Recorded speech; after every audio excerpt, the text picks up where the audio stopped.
Hey guys, thought I'd do a quick video walkthrough on the DYMO LabelWriter 450 Turbo. I actually bought this a few years back. I was doing quite a bit of selling products on Amazon, and I needed a way to print labels to use for that. You need to print your own kind of seller-related barcode in order for the whole thing to work. So I bought this, and I'll just kind of show you the different pieces. It's been a couple years since I've had to use it because I moved on to some other things. But anyway, here are the actual labels that it uses and prints on. This is one, you can do a bunch of different sizes, but this was kind of the core one I was using.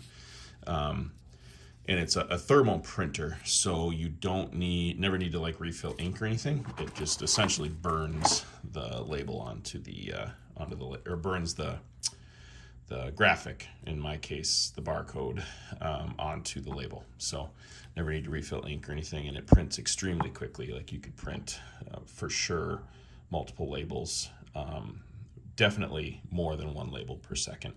Power cord. This was just kind of your standard printer cord that I was using at the time.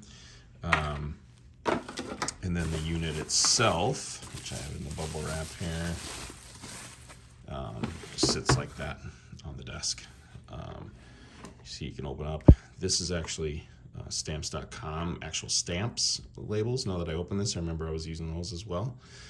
So with the stamps.com account, or probably some of the other ones like ShipStation or whatever, you just configure it to use these, and it prints your postage just right off there, as opposed to having to go buy stamps.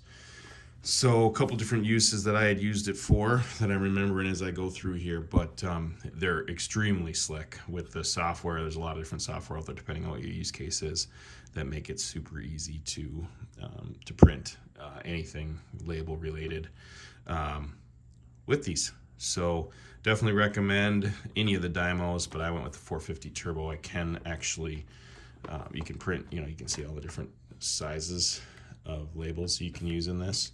They have different orientations like portrait or landscape or whatever. But anyway, definitely worth the investment, and they just save you so much time and so much hassle. And trips, like they always say, trips to the post office, right? Because you don't have to buy stamps, particularly if you get the ones that I have loaded in here. So anyway, hope that helps. Thanks a lot.